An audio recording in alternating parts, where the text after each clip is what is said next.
Indo British advanced pain clinic నొప్పి మాయం surgery దూరం ఫర్ అపాయింట్మెంట్స్ 9155515563. ఈరోజు భారతీయ జనతా పార్టీ రాష్ట్ర కార్యాలయం పైన కాంగ్రెస్ పార్టీకి చెందినటువంటి కార్యకర్తలు గుండాలతో కలిసి చేసినటువంటి దాడిని నేను తీవ్రంగా ఖండిస్తున్నాను. పోలీసులను వెంట తీసుకొనిచ్చి బీజేపీ ఆఫీసు మెయిన్ గేట్ వరకు వచ్చి అక్కడ ఉండేటువంటి కార్యకర్తలను కర్రలతో రాళ్లతో దాడులు చేయడం, బీజేపీ ఆఫీస్ పైన రాళ్ళు వేయడము, ఇది పోలీసులు ప్రేక్షక పాత్ర పోషించారు. నేను ఈ సందర్భంగా హైదరాబాద్ పోలీస్ కమిషనర్ను అడుగుతా ఉన్నాను, మీ పోలీసులు ఈ రకంగా వివరించడం ఎంతవరకు సమంజసం అని అడుగుతా ఉన్నాను.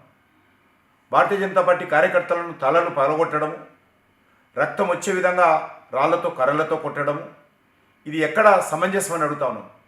భారతీయ జనతా పార్టీ తలుచుకుంటే కాంగ్రెస్ పార్టీ కార్యకర్తలు రోడ్ల మీద తిరగలేరనే విషయాన్ని ఈ సందర్భంగా హెచ్చరిస్తా ఉన్నాను.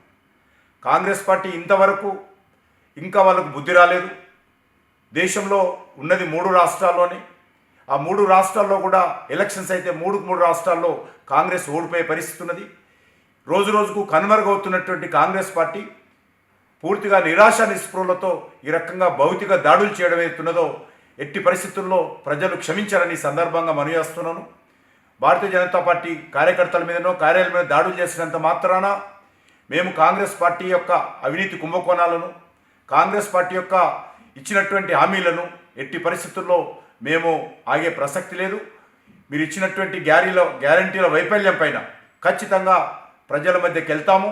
మీరు ఎంత దాడులు చేసుకున్నా కూడా వెనుకడుగు వేసే పరిస్థితి లేదు. మేము జాతీయ పార్టీగా మేము కొన్ని నియమాలు పెట్టుకున్నాము. ఖచ్చితంగా కార్యాలయం మీద ఈ రకంగా భౌతిక దాడులు చేయకూడదని నిర్ణయించుకున్నాము. మీరు ఈ రకంగానే చేస్తే తప్పనిసరి పరిస్థితుల్లో భారతీయ జనతా పార్టీ కూడా నిర్ణయం తీసుకున్నట్లయితే రాష్ట్రంలో శాంతి భద్రతల పరిస్థితి ఎదురవుతుంది. ఇది ముఖ్యమంత్రి గారు బహిరంగంగా ఈరోజు దీనిపైన సంజాయిషి ఇవ్వాల్సిందిగా నేను డిమాండ్ చేస్తా ఉన్నాను.